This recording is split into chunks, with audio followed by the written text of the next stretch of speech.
Tusonge mbele ni kwamba hali ya huzuni imetanda katika kijiji cha Kamogunda, Gishugu, Kirinyaga baada ya mwanamke mwenye umri wa miaka 60, Lydia Wathitha Njoka, kuuawa na mwili wake kutupwa katika kisima kisichotumika.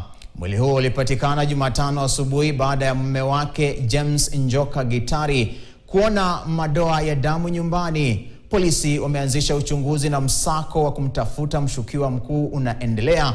Mshukiwa huyo ni mfanyakazi wa familia aliyedaiwa kuiba kuku na vitu vya nyumbani kabla ya kutoweka. Ndugu wa marehemu wamesema nyaraka za utambulisho za mfanyakazi huyo zilikuwa zimeachwa kwa mwajiri wake kama dhamana. Wapelelezi wanaendelea na uchunguzi ili kubaini mazingira kamili ya mauaji hayo.